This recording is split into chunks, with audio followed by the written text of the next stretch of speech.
What a beautiful panel. I'm so happy to have you, everyone. Hi, Jane. Arsayo, how are you?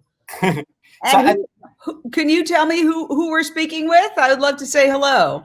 Yes, so we have Ari, so I don't know if you see it the same way than me. So we have Ari Ohayon. Ari is my brother. He's the co-founder of Arsayo, the backpack, the secure backpack. We have Karolina Gutierrez. I say it right? Yes. Hi. That was right. Hi. So she's an actor and entrepreneur, and we have, everybody know her, Jane Unchained. Jane Velez, founder of Jane Unchained. So I think the best is maybe you all introduce yourself and tell us a little bit about your vegan journey, because that's a question that always comes. So we start with that, and then we will go ahead with conversation. So yeah, who want to try? Who want to start? I don't know. Ari, you start. Really? I wanted to say ladies first, but well.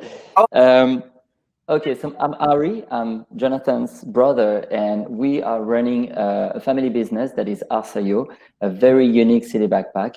And we've been I'm trying to start from scratch. So we've been vegan for 6 years, and I made my coming out 17 years ago, something like that. So it's quite a little bit weird for me because I'm used to talking about veganism, about my business, about any type of topics. But this is quite the first time that I'm talking officially about my homosexuality. So that's why I feel a little bit weird.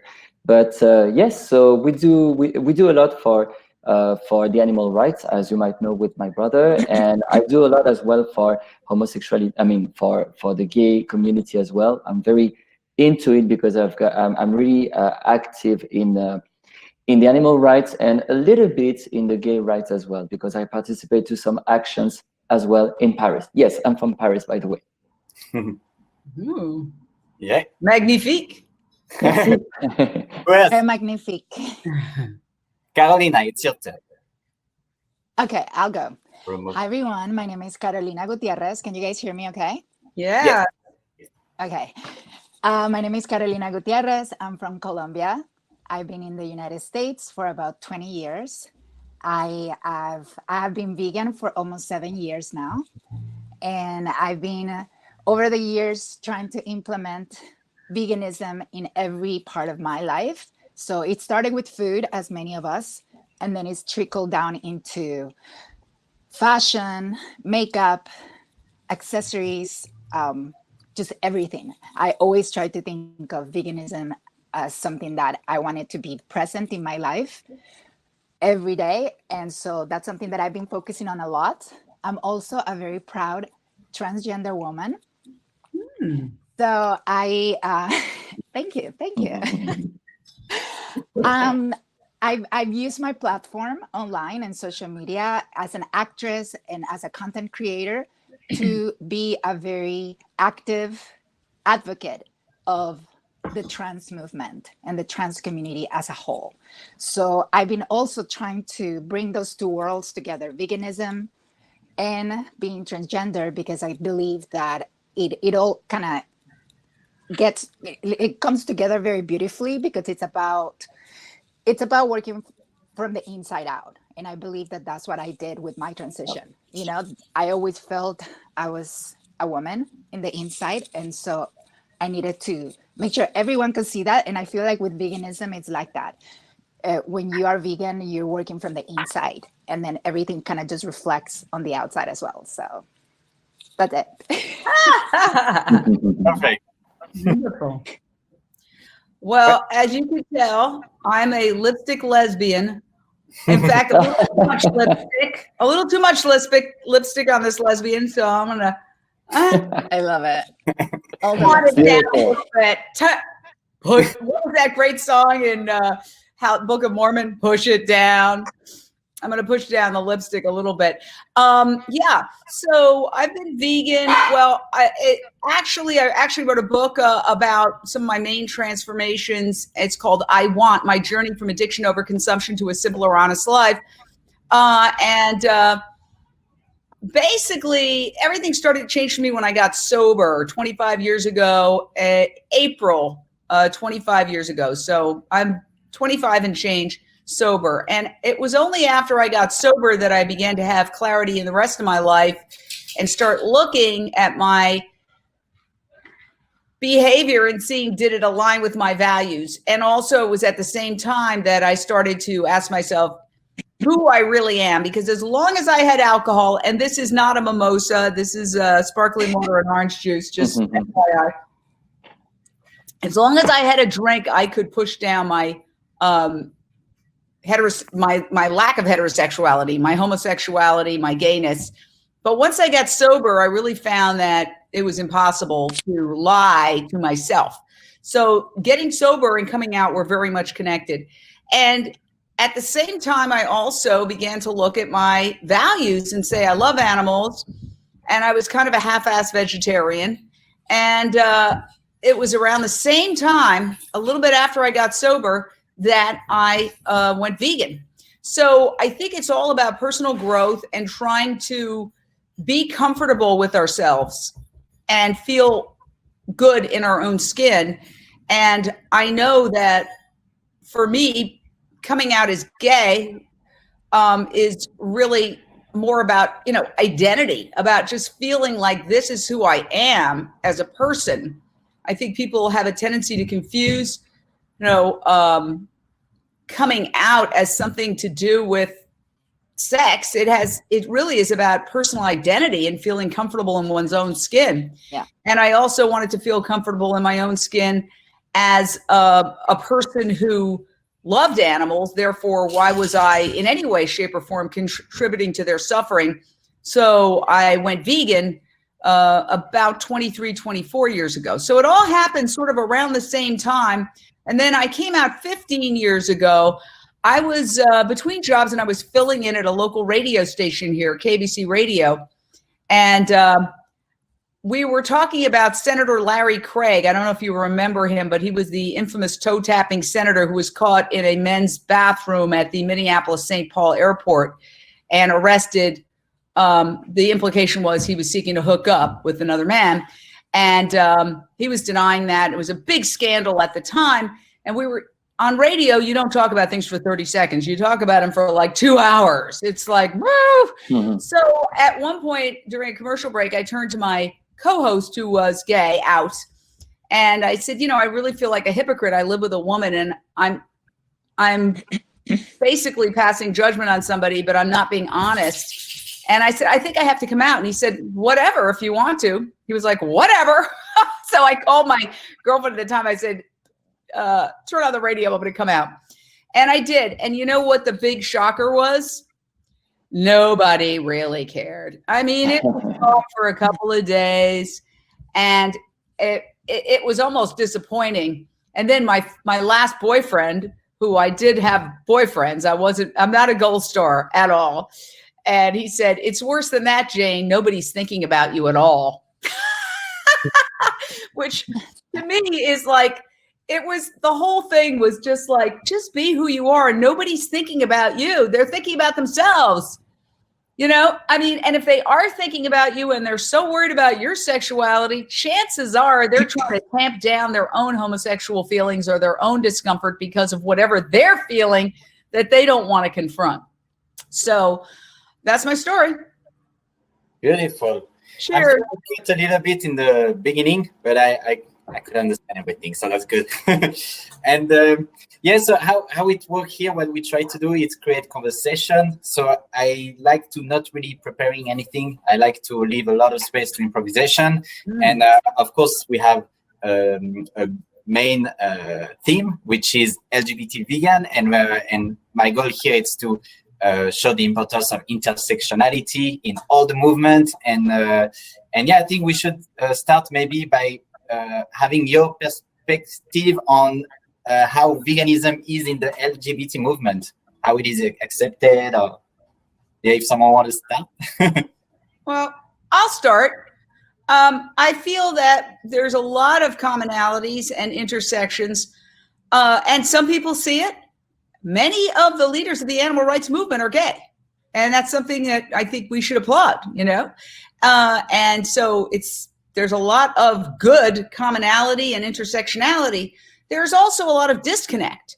And it's frustrating to me when any group that is seeking compassion for their circle of experience doesn't extend that same compassion beyond their fingertips and their experience and their life situation to some other group. So I've had run-ins or intense conversations with people in the women's movement, people in the environmental movement, and people in the LGBTQ movement, where what I would say is, you want justice for your cause, our cause, then think about expressing that same kind of compassion that you seek to other beings. Because what is the basis of all evil in this world is that some suffering doesn't count. Isn't that how the LGBT community was treated? Where not only way back in the day, not that long ago, it was considered a mental disorder, where it was marginalized and minimized, like this isn't important stuff. And this is exactly what's happening to the animal rights movement, where it's dismissed and it's that suffering doesn't count. So if we want our own suffering to count, let's extend that respect for the suffering of others to include other beings. Exactly. Yes. Yep. Yeah. If someone wants to add, yeah. I just wanted to tag along with what you said, because I do feel like, as a person of the LGBT community, I feel like a lot of times we identified as the underdog. We identified as someone that has been. Come on now, underdogs. I got underdogs here. Sorry. Here, let me get one up. I'll hold one up. Come here, Rico. This is my little rescue from Puerto Rico. Rico. Oh, look, I got Titi over here. Titi, say hi. No, but yeah, I just, when you were speaking, I got my unicorn. made me think of. Sorry, Karolina. John, no, it's okay. You're good. Yeah. We're all unicorns, so it's good. It's perfect. It really kind of made me think of that idea of being an underdog, being someone that throughout my entire life, I felt misunderstood. I felt marginalized. I felt discriminated against. And so I feel like when it comes to veganism and thinking about the animals and thinking about the environment and thinking about, humanity as a whole, it's almost that underdog mentality of like, animals can speak for themselves. They've been violated for as long as we can remember. And so having that consciousness of them suffering, I feel like as an LGBT individual, you kind of feel that a little more, and it awakens that a little more than just maybe the person that doesn't suffer throughout their entire lives with their identity or their sexual orientation. So in a way, I see it as a blessing. It kind of has opened my eyes to being more compassionate, to being more understanding, to being more accepting of others. And that goes along with veganism. It's about understanding animals, even though we don't speak the same language. We try our best to make sure that we understand their feelings and they're living, breathing beings. And just because we don't speak the same language, like I said, doesn't mean that they don't deserve the same respect, the same love, the same justice that we as human beings demand on a daily basis. So to me, that's how it all comes together. It's like that underdog mentality. So I just wanted to tag along with you on that. Mm-hmm. Well said. Well said. Yeah. Thank you so much for saying that, because this is exactly what we all feel inside ourselves. And I would say that comparing LGBT, the LGBT rights to the animal rights, it seems that we are fighters. We are very active in the activism world, and it seems that the veganism is the upper level of acting, because we act not only for ourselves and for our community, we act for the animal rights, which the animals are not, we're not part of the same species or the same community, so we're fighting for the others. And so I would feel that this is kind of the upper level of activism. And yeah, I guess we all feel the same, because it seems that in the veganism activism and the vegan activism, many people are from the LGBTQ community, but many people are from the communities that are more victims in our society of different types of discriminations, of the same things that we are fighting for the animals. I would say that that's why there are many people from the LGBTQ community in the vegan activism, because we are more maybe sensitive about how the animals can feel, because we have been victims as well of discrimination, of maybe having fear of walking down to the streets, and maybe even being fear of death, because people are dying for sexism, for homophobia, and so that's what is going on for the animals. They are dying for speciesism. So I feel that we feel kind of the same about being in the vegan activism, because we felt what the victims, what the animals can feel as well. Exactly. But I will say that sometimes I've run into just a wall of, well, I'm about this social justice movement and not that one. And by the way, if the story I'm going to mention, that person, I'd be happy to dialogue with them at any time and see maybe our perceptions were off. But there was somebody who was promoting BLTs for LGBT. And I contacted her and I said, look, I love the fact that you're fighting for LGBT, but you don't need to kill pigs to do it. So bacon, lettuce, and tomato for LGBT, I said, it's oppression, it's suffering. We don't achieve justice by causing the oppression and suffering of others in the process of advocating for justice. And after a lot of dialoguing, a vegan option was added to this event or project, but the bacon, to my understanding, was never taken off. And it was really sad to me that because it was just a catchy acronym that she thought was, a good marketing campaign, that was more important than the suffering of pigs. And so I'd be happy to dialogue with her anytime. For all I know, this happened a couple of years ago. She's gone vegan and she's eating, F.A.K.E bacon, I would hope. But I have seen situations where not just the LGBT community, but the environmental community, but the women's rights community have just basically said, no, my circle ends here. You're irrelevant. I don't want to hear about it. I don't want to talk about it. I was at the Women's March with Milo Runkle, who used to run Mercy for Animals, who's an amazing activist and gay. And we were marching in a group of vegans, but there was this other woman who joined us. And we obviously are all feminist allies, pro-LGBTQ.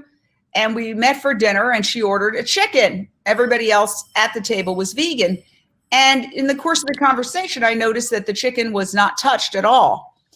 And I said, are you going to wrap that up and take it to go? Because an animal died for that meal. And she said, no, I don't want it. And I was just really struck by the lack of perception that here we are marching for justice, and these casual injustices are committed with arrogance and entitlement, and a sense that any objection one would put toward that was irrelevant and somehow beneath her to even consider.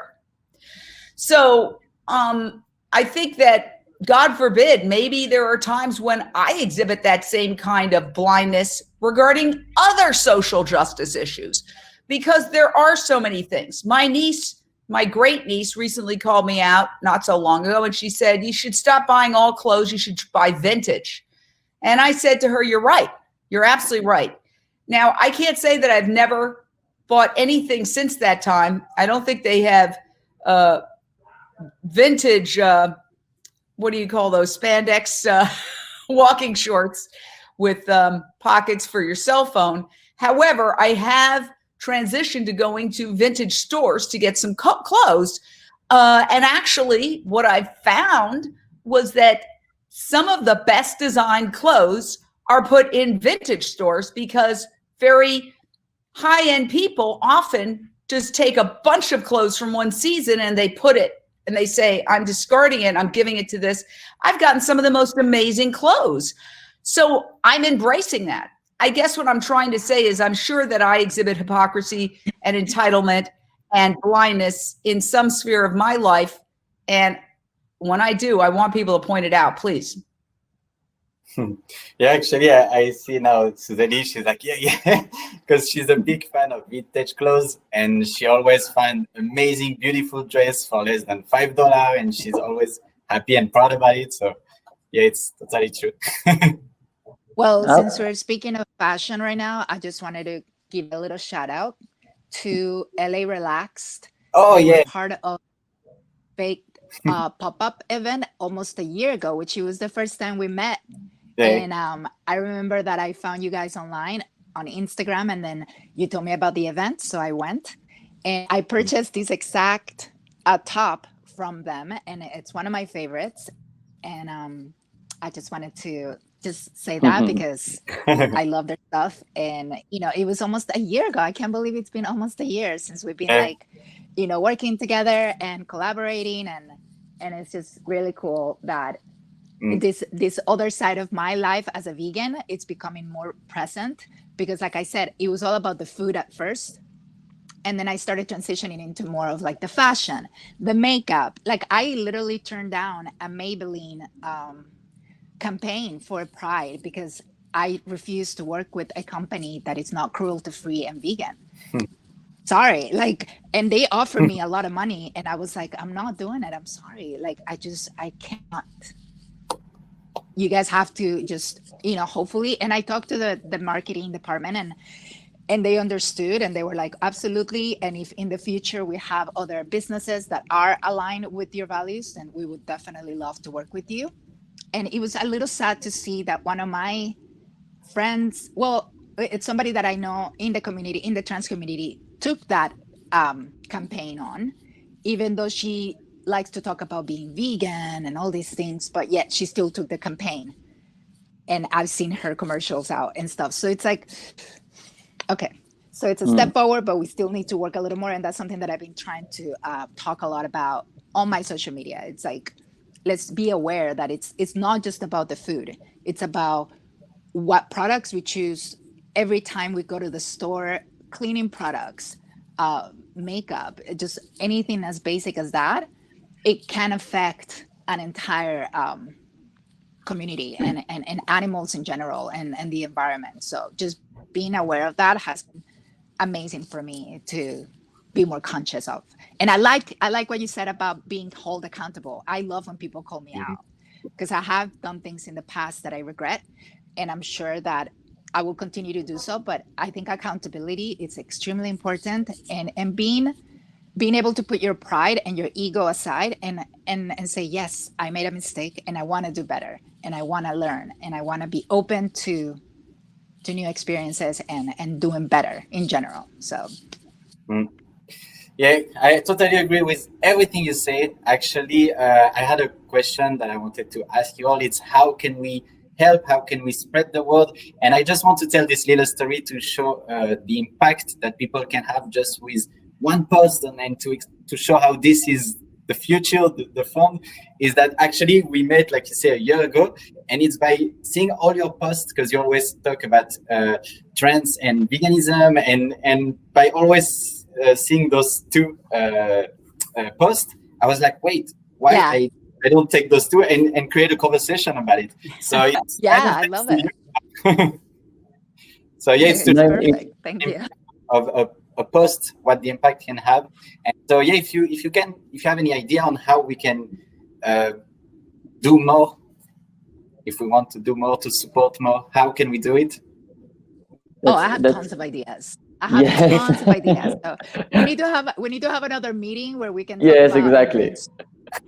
all the different ideas, because I have a lot.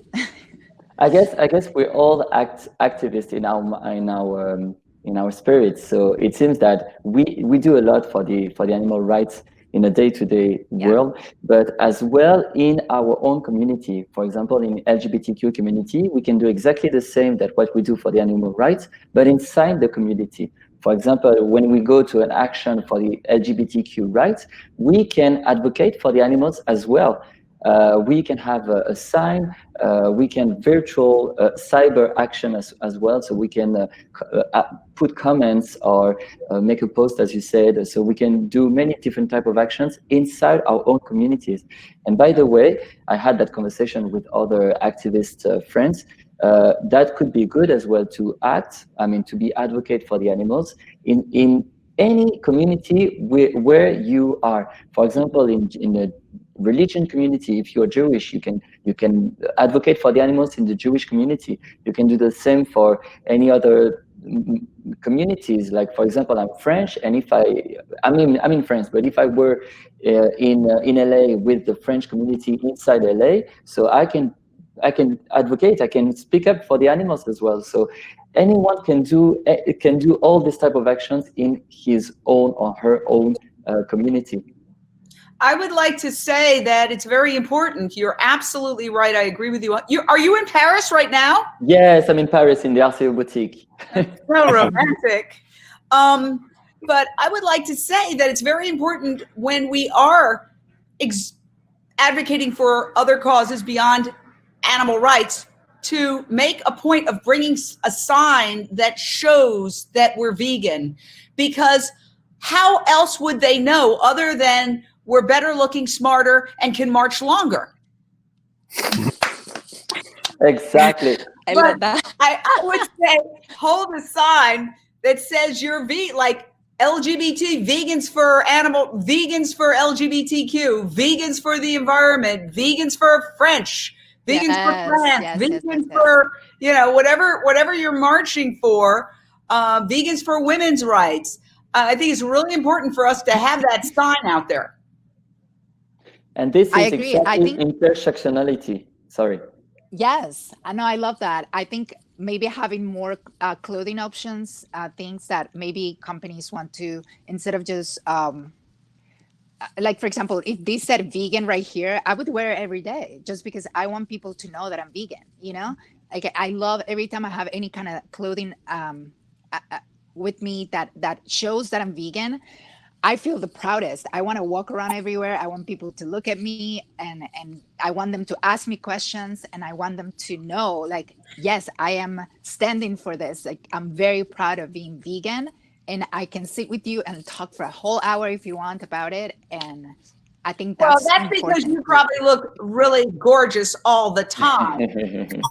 Stop it. Sometimes I'll put a big vegan shirt on, then I'll look in the mirror and I'll go, I'm taking the shirt off. I don't want anybody to associate me with vegans right now. Like, when I roll out in the morning to walk my dogs and my hair is out here, and I'm like, I don't want to put the big vegan sign. You look gorgeous to us, Jane. You'll always be in our hearts. I do have a pair of camo. What do you call those? Stretch pants? Not stretch pants. What do you call them? Exercise pants. Spandex that say "vegan booty." And then I also was like, I have those. Oh, you get? They're great. They're really fun. I got the shorts. I got the little shorts, the booty shorts, and it says vegan booty in it. Vegan booty. Apparel, I think. Apparel. Oh yeah, it's really good. Yeah, those. Yes, those. I love them.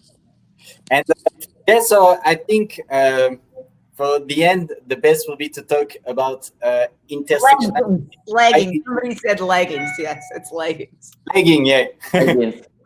Okay. And to talk about why intersectionality is so important in the vegan movement, in any movement. So yeah, I think that's the best to end with that. I'd like to just say this, talking about intersectionality, Jane Unchained, and I will always give a plug to our projects. Join plantbasedneighbor.com. We're creating an app that is going to connect all vegans, plantbasedneighbor.com. So we're going to have 3 tiers: vegan, on the journey, veg curious, so you can mentor non-vegans or pre-vegans in your neighborhood. Plantbasedneighbor.com. Yes. And we've got a new show on Amazon Prime called Support and Feed, which we're working with Maggie Baird, who happens to be Billie Eilish's mom and Phineas's mom. And she's keeping vegan restaurants open by getting donations. And then she feeds she gives the money to the vegan restaurants. They make food, then they pick it up and they give it to children who are hungry, older people, those who are isolated, first responders. It's amazing. So go to Amazon Prime and just put in Support and Feed and watch our shows. And they're a lot of fun too. And the other thing we're doing is boycott meat. We have a coalition. You can go to boycottmeat.com. And we like to get, speaking of intersectionality, which is also coalition building, we would like to get as many organizations as we can to jump on board our Boycott Meat campaign. We teamed up with some workers' rights advocates and Latino organizations out of Iowa because so many slaughterhouse workers are dying of coronavirus because these hellholes that are called slaughterhouses are hotbeds of the coronavirus. So they started Meatless May, and then we picked up on it and said, let's, a whole group of us, and there's great organizations involved: Physicians Committee for Responsible Medicine, PETA Set Representatives, the SAVE movement, and we're creating this coalition to boycott meat, because when you're doing intersectionality, sometimes it's really just the words you use. If somebody is threatened by the word vegan, maybe use plant-based, or say, hey, why don't you boycott meat in solidarity with the slaughterhouse workers who are being exploited and killed in these slaughterhouses because meat has been incorrectly identified as an essential product, which obviously it is not. So anyway, there's a good example of intersectionality. A synonym might be coalition building. I love that. Well, I wanted to plug my Instagram because that's where I live every day. I'm literally on Instagram 24/7. It's at Caroland14. So CAROLAND 14 at Caroland14. And you can reach me there. Anyone watching, if you have questions or you just want to talk, DM me, and I'm always happy to chat and collaborate and hear your ideas. We've already collaborated with Arsayo, and we've done amazing stuff. I love our campaign that we did, and I'm always happy to continue to support veganism, to continue to support the movement as a whole, and to also continue to intersect the LGBT movement, which is so important as well. And I love what you mentioned about always making sure that we have a sign that says we're here to support LGBT, but also we're vegan, and we're about just that entire vibe of just making sure that we're fighting for everyone. And when I said everyone, I don't mean just human beings, but animals and the environment and our planet as a whole. So, yay, world peace. Yeah. Thank you so much, Caroline. And if you are discovering Caroline, please check out her Instagram account and her. Maybe you can mention the small clips that you did for the trans phobia. So it's about transphobia, and I loved the way you talked about that and the way it was shown in the video clips.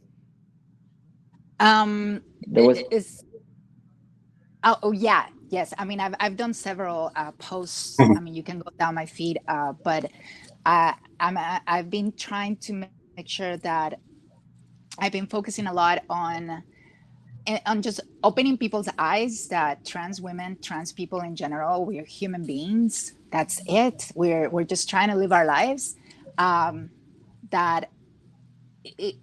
We deserve the opportunity to be treated fairly and justly, and That's it. I always say this. This is the hashtag that I like to use a lot. Trans rights are human rights. That's it. It's just that simple. It's just that simple. And I believe that that's something that I live by, and I will continue to fight my entire life for it. And I hope that we can all get to a place where, you know, being trans for me is like being left-handed. I'm left-handed. I see that as like something that's like similar in the sense that I was born left-handed. It's a part of me, but it doesn't change me as a human being. It's just, I just do things a little bit different. Instead of writing with my right hand, I write with my left hand. And sometimes, you know, certain things are a little more different or difficult using your left hand, but at the end of the day, we're all still the same. And that's what I see as being trans. Like, it's just a part of me, but I'm still me, and I'm still human, and that's all. Carolyn, can I ask you a question? Is there a vegan trans group? Because Billy Lee, who is vegan and who was on Vanderpump Rules, she was featured in our first season of New Day, New Chef on Amazon Prime. And she's very, very strong vegan activist. So I would see an incredible intersectionality to have a group that's vegan trans. Like, just the other day, my dear friend, who I think a lot of you know, Gwenna Hunter, created Vegans for Black Lives Matter. What a great intersection. I told her that's genius. Love that. And it's taken off. It's a group. It's not a page, but it's taken off. A similar, you know, Vegans for Trans Rights or something like that would be an incredible organization. I love that. I actually love that idea. I started a brunch group last year, and we were getting together every couple weeks, and we would go to a vegan restaurant, and 95% of the people there were transgender. It was open to anyone, but we were focusing on those groups because we wanted to make sure everyone felt comfortable, and also it was an opportunity to create that sort of intersectionality between being trans and being vegan. But I love that idea of making something a little more official, like an official trans vegan group. I think that would be amazing. And I love Billy. I've been following her career for years. I've met her several times. Billy, what she does. Yeah, she's great. Yes, she's amazing. So she's great. I'll definitely reach out to her because I feel like I actually invited her to the brunches. She's just she was never able to make it, but she's one of those people that I know. Since I moved to LA, she's trans, she's vegan, and she's someone that's passionate about that. So hopefully in the future, we can come together and do something. I would love that. By the way, there's applause on Zoom. I found that out. So just you don't think I'm just doing this for no reason. No, I do. Actually, when you do that, it's applause. Yes. Yeah. Applause. Oh, this kind of applause? Isn't that waving? That's the royal. It's like that, yes. At a parade. Yes. So I would like to talk about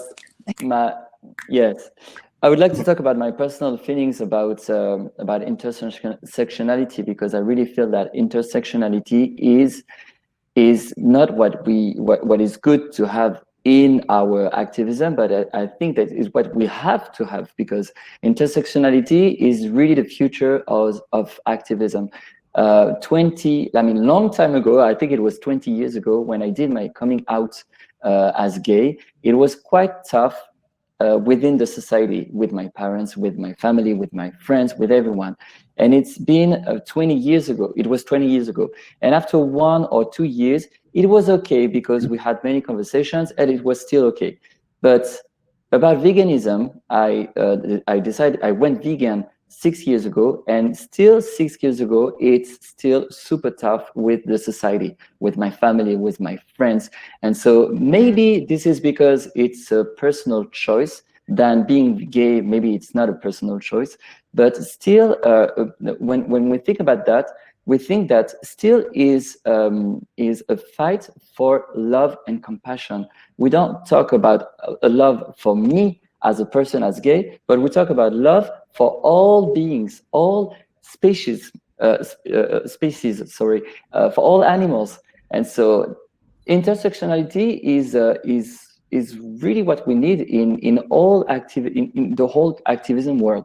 And I feel like we talk more and more intersectionality about what happened with the Black Lives Matters movement. And this is good because I think people, I mean, all communities have to realize that we can all gather our strengths together against, I mean, for our values, for love and compassion. It's all about love and compassion. Yeah, and I believe it. I thought a lot about this because we always have this conversation. How you always tell me that it's more difficult for people to understand that you're vegan than gay, and like you say, it's because it's a personal choice. And I thought a lot about this, and I actually believe that veganism is not a choice.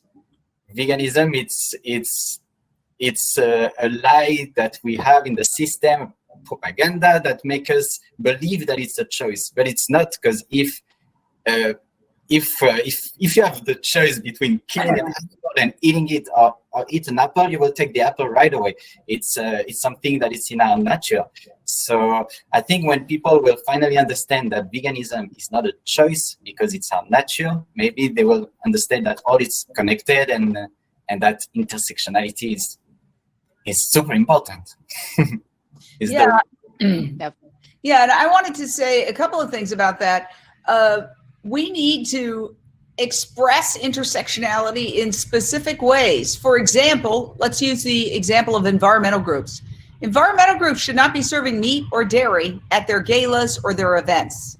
Conservation groups should not be serving meat or dairy at their events. Yeah. It's just the ultimate hypocrisy. The destruction of the habitat, which kills the wildlife, is what's killing the environment, what's killing the animals who are living in that ever diminishing habitat. Well, the same goes for, let's say, women's groups should not be serving meat. I mean, these animals are all raped into existence in these factory farms. They're not making love in these concentrated animal feeding operations. They are all sexually violated. I tried to make that point at a women's gala, and I said I would speak, but it had to be vegan. This was quite a few years ago. I think I would probably have a different reaction perhaps now, but a lot of the people boycotted the dinner. And then I did not get a great reception when I tried to show that commonality between animal rights and women's rights. One of the reasons is that we've so demonized animals in our society that any comparison to animals is taken as a terrible offense. In fact, vulgar people, when they're talking about crimes or terrible behavior, they say, he's an animal. And I always correct them. I said, what are you connecting bad behavior to animals for? Animals are not sadists. Animals don't abduct, rape, and murder people. Animals do not lie. They're not sociopaths. They don't steal. So it's part of our challenge is the demonization by society of animals in general, which very similar to the demonization of the LGBT community, especially in times past, where people were denigrated by being called an offensive synonym for being gay. Just like they insult people by calling them, making reference to an animal. And so I really think that if there was a way to explain that to people, they might get it, but it's a challenge. And I also think that we should say to LGBTQ groups that you should be plant-based when you have your events. And I know there have been huge struggles over that. And personally, I know of one or two where there was not only a resistance, but then at one point it happened, but the food that they chose wasn't that great. And then there was like this revolt. And so people started ordering in at the gala, and there was this sort of denigration of the vegan food. We all know vegan food can be darn delicious. Some of the top chefs in the world are vegan. Some of the best restaurants in LA are vegan. But beware, when people are resistant to veganism and then you force them to include a vegan menu, they might go out of their way to make it taste lousy so they could say, we're never going to do that again. And those are some of the little nuances that we have to navigate. I just want to say, I think I've had some of the best vegan food in the world here in LA, and there's so many options available, and that's something that I always try to get across to people, that vegan food is so varied and delicious, and there's no limits to what you can do with vegan food. Absolutely no limits. And I just think it's so sad when people use that excuse to say, well, I just, I just love the taste of meat, or I want flavor. And as a Colombian woman, my family, it's all about, that Colombian flavor. And I always try to tell them that it's not about the meat, it's about how you season it, and it's about how you put it together. And so that I just wanted to say, so like there's, oh my gosh, like I cook the best vegan food ever. I mean, I'm not shy to say that I'm an amazing vegan cook. And we have to have you on Lunch Break Live, or our next season of our vegan cooking show. Yes. Watch out. I would love to. Okay, I would great. love to make some of my famous vegan pasta and my famous vegan Cool. meatball sauce. We did an amazing. Contact. We did an amazing session with Jane and my brother. So yes, definitely. Really? Oh yeah. Yeah, it was good. I love that. Okay, so yeah, thank you so much. I'm sorry, but because I always try to keep it less than an hour, and it's already been an hour, so I'm gonna have to wrap up. Yeah, it went super fast. Maybe we'll do it. So much fun. Yeah, me too. We'll do it again, because I feel like this conversation could have lasted an entire day. So yes, thank you so much. If you want to add anything about Jane, you have your show going on. If people can go check it out. Yeah, Amazon Prime. Just put in support and feed, and it's right there. I can. And then there's also Plant-Based Neighbor. Just sign up to plantbasedneighbor.com. Right now it's a website, but it's going to be an app soon. We're going to connect all the vegans from around the globe. Nice. And Ari, if there's anybody French listening right now, Ari in France is doing Arsayo and Friends. I'll let you introduce it. Yes, we launched during the quarantine. We launched many events that we call Arsayo and Friends. So it's the same type of events than F.A.K.E movements. We try to promote our friends, which are vegan and ethical fashion brands. And so this is 100% French. So that's why we decided to call Arsayo and Friends, but in France. So everything is in French. And we will be launching this week podcasts as well. And so, yes, if you want to have any information, you can get into our website or a social network. And if you want to have any more details, you can contact us. We are very, very active in the social networks as well. And Karolina 14. Yes, I'm, like I said, I'm on Instagram 24/7. So that's probably the best place to get at me. I also have a link on my profile that takes you to my YouTube channel. I have a YouTube that I've had for about 5 years. And I have great content mainly related to being trans, but I've also talked about being vegan. And that's also a great resource as well. If you are wanting to learn more about the community, learn more about what it is to be trans and Latina and in this country, and a little bit about my history and how I've been able to advocate for the community. And I have videos in Spanish as well. So if you have any Spanish speaking friends or people that you want to reach out to or want them to learn about being trans, like I also have videos in Spanish as well. So that's also important to me to make sure that I'm getting to those communities, which are very, very needed for that type of material, because there is a lot of violence in Latin America that is really it's really sad. Brazil being one of the #1 countries in the world where trans women are killed almost on a daily basis. So things like that are definitely on top of my list. Yeah, perfect. Thank you so much. I have a big announcement, a big surprise. Maybe you want me to tell it, and you guys stay with me when I say it. Okay. Yes, I'm excited. I'm super excited about it. That's something we prepare for over 2 weeks now. We contact all the fakers. We have more than 80 brands, and we have over 27 brands who participate to it. We're going to create a text community via WhatsApp. So basically, you just send me a WhatsApp text, and then you will receive all the information. You will become VIP faker when we have any promo code or anything. We will send it to you via WhatsApp. Yeah. So get ready for the number 4. Wait.